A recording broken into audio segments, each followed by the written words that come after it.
Welcome to Ashwini ಕನಸು blog. ಎಲ್ಲ ಹೇಗಿದ್ದೀರಾ? ಚೆನ್ನಾಗಿದ್ದೀರಾ ಅನ್ಕೋತೀನಿ ಫ್ರೆಂಡ್ಸ್. ಆಗಿ ನಾನು ಚೆನ್ನಾಗಿದ್ದೀನಿ, ನೀವೆಲ್ಲ ಚೆನ್ನಾಗಿದ್ದೀರಾ ಅಂತ ಭಾವಿಸ್ತಾ ಫ್ರೆಂಡ್ಸ್. ಆಗಿ ಬಂದು ಇವತ್ತು ವೀಡಿಯೋ ಸ್ಟಾರ್ಟ್ ಮಾಡ್ತಾ ಇದ್ದೀನಿ. ಆಲ್ಮೋಸ್ಟ್ ಇವತ್ತು ಸಿಹಿಗೆಣಸಿನ ಚಿಪ್ಸ್ ಮಾಡೋದಾಗೆ ಬನ್ನಿ ನೋಡೋಣ ಫ್ರೆಂಡ್ಸ್. ಆಗಿ ಬಂದು ನಾನು ಒಂದು ಸಿಹಿಗೆಣಸು ತೊಗೊಂಡಿದ್ದೀನಿ. ಸಿಹಿಗೆಣಸು ತೊಗೊಂಡು ಇದನ್ನು ಸಣ್ಣದಾಗಿ ಹಚ್ಕೋತಾ ಇದ್ದೀನಿ. ಸಣ್ಣದಾಗಿ ಅಂದರೆ ಚಿಪ್ಸ್ ಮಾಡ್ತೀವಲ್ಲ ಆ ಥರ ಸಣ್ಣದಾಗಿ ಹಚ್ಕೋಬೇಕು. ಹಚ್ಕೊಂಡು ಇದು ಬಂದು ಯಾವ ಥರ ಅಂತಂದರೆ ಕಡ್ಡಿ ಚಿಪ್ಸ್ ಅಂತ ಹೇಳ್ತೀವಲ್ಲ ಆ ಥರ ಸಣ್ಣದಾಗಿ ಕಟ್ ಮಾಡ್ಕೋಬೇಕು. ಕಟ್ ಮಾಡ್ಕೊಂಡು ಇದನ್ನು ಇವಾಗ ನೀರೊಳಗೆ ಹಾಕೋಬೇಕು, ಇಲ್ಲಾಂದರೆ ಕಪ್ ಸುತ್ಕೊಳ್ಳುತ್ತೆ ಅದಕ್ಕೆ ಫ್ರೆಂಡ್ಸ್. ಹಾಗೆ ಯಾರು ಇಷ್ಟ ಮಕ್ಕಳೆಲ್ಲ ಇಷ್ಟಪಟ್ಟು ತಿಂತಾರೆ, ಮತ್ತು ಮಕ್ಳಿಗೂ ತುಂಬಾ ಚೆನ್ನಾಗಿರುತ್ತೆ. ಗೆಣಸು ತಿನ್ನಲ್ಲ ಅನ್ನೋರಿಗೆ ಈ ಥರ ಮಾಡ್ಕೊಳ್ಳಿ, ಎಮ್ಮಿಯಾಗಿ ತುಂಬಾ ಚೆನ್ನಾಗಿ ಇಷ್ಟಪಟ್ಟು ತಿಂತಾರೆ. ಯಾಕಂದರೆ ಮಕ್ಕಳಿಗೆ ಕೆಲವು ಮಕ್ಕಳು ಗೆಣಸು ಅಂತಂದರೆ ಮುಖ ಮುರಿತಾರೆ. ಬೇರೆ ಯಾರು ಬೇಡ, ನನ್ನ ಮಗಳು ಅಷ್ಟೇ ಗೆಣಸು ಕೊಟ್ಟರೆ ಬೇಯಿಸ್ಕೊಟ್ರೆ ತಿನ್ನಲ್ಲ ಫ್ರೆಂಡ್ಸ್. ಈ ಥರ ಎಲ್ಲ ಏನಾದ್ರು ಮಾಡಿಕೊಟ್ರೆ ತುಂಬಾ ಚೆನ್ನಾಗಿ ತಿಂತಾಳೆ. ಇನ್ನೂ ಒಂದು ಸ್ವಲ್ಪ ಮಾಡಿ ಅಂತ ಹೇಳ್ತಾಳೆ, ಸ್ವಲ್ಪ ಮಾಡಿದ್ರಲ್ಲ ಜಾಸ್ತಿ ಮಾಡಿ ಅಂತ ಹೇಳ್ತಾಳೆ. ಹಾಗಾಗಿ ತುಂಬ ಎಮ್ಮಿಯಾಗಿ ತುಂಬಾ ಇಷ್ಟಪಟ್ಟು ತಿಂತಾಳೆ ನನ್ನ ಮಕ್ಕಳು ಅಷ್ಟೇ. ಮತ್ತು ಹಾಗೆ ಸಂಜೆ ಸ್ನ್ಯಾಕ್ಸಿಗಂತೂ ತುಂಬಾ ಚೆನ್ನಾಗಿರುತ್ತೆ. ಏನಾದ್ರು ಎಮರ್ಜೆನ್ಸಿಗೆ ತಿನ್ನೋಕ್ಕಾಗಲ್ಲ ಅಂತಂದಾಗ ಈ ಥರ ಮಾಡ್ಕೊಂಡು ತಿನ್ಬೋದು ಫ್ರೆಂಡ್ಸ್. ಹಾಗೆ ಒಂದು ಬಾಣಲಿ ಇಟ್ಟಿದ್ದೀನಿ. ಬಾಣಲಿ ಇಟ್ಕೊಂಡು ಇವಾಗ ನಾನು ಸ್ವಲ್ಪ ಆಯಿಲ್ ಹಾಕ್ಕೋತಾ ಇದ್ದೀನಿ. ಜಾಸ್ತಿ ಬೇಡ, ಯಾಕಂದರೆ ಫಸ್ಟ್ ಟೈಮ್ ಟ್ರೈ ಮಾಡ್ತಾ ಇದ್ದೀನಿ ಫ್ರೆಂಡ್ಸ್ ನಾನು. ಏಕೆಂದರೆ ಜಾಸ್ತಿ ಮಾಡಿ ವೇಸ್ಟ್ ಮಾಡೋ ಬದಲು ಫಸ್ಟ್ ಟ್ರೈ ಮಾಡೋಣ, ಚೆನ್ನಾಗಿ ಬಂದರೆ ನೆಕ್ಸ್ಟ್ ಮಾಡ್ಕೋಬೋದು ಅಂತಂದ್ಬಿಟ್ಟು ಹಾಗಾಗಿ ಸಣ್ಣಗೆ ಹಚ್ಕೊಂಡು.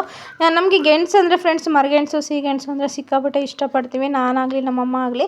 ಅದು ಎಲ್ಲೇ ನಮಗೆ ಕಣ್ಣಿಗೆ ಬಿತ್ತು ಅಂತಂದರೆ ಅದು 50 ರೂಪಾಯಿ ಇಲ್ಲ 100 ರೂಪಾಯಿ ಆದ್ರೂ ತೊಗೊಬರ್ತೀವಿ. ಅಷ್ಟು ಇಷ್ಟ. ಯಾಕಂದರೆ ಚಿಕ್ಕ ವಯಸ್ಸಲ್ಲಿ ನಮ್ಮನ್ನ ಒಂದು ಹೊಟ್ಟೆ ಹಸಿವನ್ನು ನೀಗಿಸ್ತಾ ಇದ್ದಿದ್ದೆ ಈ ಗೆಣಸು. ಯಾಕಂದರೆ ಅಮ್ಮ ಡ್ಯೂಟಿಗೆ ಹೋಗ್ಬಿಟ್ಟಿರೋರು, ಅವ್ರು ಬರೋದು ಸಂಜೆ ಆಗ್ತಿತ್ತು. ಕೊಡಗಿನ ಸೈಡಲ್ಲಿ ಸಿಕ್ಕಾಪಟ್ಟೆ ಮಳೆಗಾಲ ಚಳಿಗಾಲದಲ್ಲಂತೂ ಬೆಳಗ್ಗೆ ಹೋದರೆ ನಮ್ಮಮ್ಮ ಸಂಜೆ ಆಗ್ತಿತ್ತು ಬರೋದು. ಆವಾಗ ಬರೋ ಟೈಮಲ್ಲಿ ನಮಗಂತೂ ಹೊಟ್ಟೆ ಹಸ್ತಿರ್ತಿತ್ತು. ಆವಾಗ ಏನು ಮಾಡ್ತಿದ್ವಿ ಅಂದರೆ ಹಿಂದ್ಗಡೆ ಹಿತ್ತಲಲ್ಲಿ ಗಿಡಗಳು ಹಾಕ್ತಿದ್ರು. ನಮ್ಮಲ್ಲಿ ಸಿಹಿಗೆಣಸು ಮರಗೆಣಸು ಹಿತ್ತಲಲ್ಲಿ ಗಿಡಗಳು ಹಾಕ್ತಾಯಿದ್ರು. ಆವಾಗ ಅದರಲ್ಲಿ ಏನು ಮಾಡೋದು, ಕಟ್ ಮಾಡಿಕೊಂಡು ತಿಂತಾಯಿದ್ವಿ ಫ್ರೆಂಡ್ಸ್. ಹಾಗೆ ಈಗ ಎಣ್ಣೆಲಿ ಚೆನ್ನಾಗಿ ರೋಸ್ಟ್ ಮಾಡ್ಕೊಂಡಿದ್ದೀನಿ. ಗರ್ಗರಿಯಾಗಿ ರೋಸ್ಟ್ ಮಾಡಿಕೊಂಡು ಇದಕ್ಕೆ ರುಚಿಗೆ ತಕ್ಕಷ್ಟು ಉಪ್ಪು ಮತ್ತು ಹಾಗೆ ಅಚ್ಕಾರ ಪುಡಿ ಹಾಕೋತಾ ಇದ್ದೀನಿ. ಅದಕ್ಕೆ ಖಾರ 2 ಸ್ವೀಟು ಮತ್ತು ಹಾಗೆ ಖಾರ ಉಪ್ಪು 2 ಸೇರಿದ್ರೆ ಒಂದು ಸಖತ್ತಾಗಿ ಆಗುತ್ತೆ ಫ್ರೆಂಡ್ಸ್. ಈ ಥರನೂ ಬರುತ್ತೆ ಅಂತ ಅಂದ್ಕೊಂಡಿದ್ದೀನಿ, ಅಷ್ಟು ಚೆನ್ನಾಗಿ ಬಂತು. ಫಸ್ಟ್ ಟೈಮ್ ಟ್ರೈ ಮಾಡಿದ್ದೆ. ಎಣ್ಣೆ ಕುಡ್ದಿಲ್ಲ ಫ್ರೆಂಡ್ಸು. ಹಾಗೆ ಈ ವಿಡಿಯೋ ಇಷ್ಟ ಆದರೆ ಲೈಕ್ ಕಮೆಂಟ್ ಸಬ್ಸ್ಕ್ರೈಬ್ ಮಾಡ್ಕೊಳ್ಳಿ, ಹಾಗೆ ಸಪೋರ್ಟ್ ಮಾಡಿ ಅಂತ ಕೇಳ್ಕೊತೀನಿ ಫ್ರೆಂಡ್ಸ್. ಹಾಗೆ ಸಂಜೆ ಸ್ನ್ಯಾಕ್ಸ್ ಟೈಮ್ಗಂತೂ ತುಂಬಾ ಚೆನ್ನಾಗಿರುತ್ತೆ. ಮತ್ತು ಹಾಗೆ ಗೆಣಸೆಲ್ಲ ವೆರೈಟಿ ಇದರಲ್ಲಿ ಸಿಹಿಗೆಣಸನ್ನ ಚೆನ್ನಾಗಿ ಬೇಯಿಸ್ಬಿಟ್ಟು ಫ್ರೆಂಡ್ಸ್ ಅದಕ್ಕೆ ಹಾಲು ಸಕ್ಕರೆ ಮತ್ತು ಹಾಗೆ ತುಪ್ಪ ಹಾಕ್ಕೊಂಡು ತಿಂತಾಯಿದ್ರೆ ಸೂಪರಾಗಿರುತ್ತೆ ಫ್ರೆಂಡ್ಸ್. ಸಿಹಿಗೆಣಸನ್ನ ಚೆನ್ನಾಗಿ ಬೇಯಿಸ್ಬಿಟ್ಟು ಅದಕ್ಕೆ ಹಾಲು ಸಕ್ಕರೆ ತುಪ್ಪ ಹಾಕ್ಕೊಂಡು ತಿಂತಾಯಿದ್ರೆ ಫ್ರೆಂಡ್ಸ್ ಸ್ವರ್ಗನೇ ಮೂರುಗೇಣು ಇರುತ್ತೆ, ಅಷ್ಟು ಚೆನ್ನಾಗಿರುತ್ತೆ.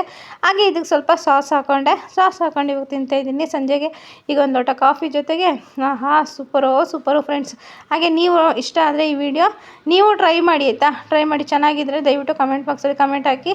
ಬಾಯ್ ಫ್ರೆಂಡ್ಸ್, ಎಲ್ಲರಿಗೂ ಥ್ಯಾಂಕ್ ಯು ಸೋ ಮಚ್ ನನ್ನ ವಿಡಿಯೋ ವಾಚ್ ಮಾಡಿದ್ದಕ್ಕೆ.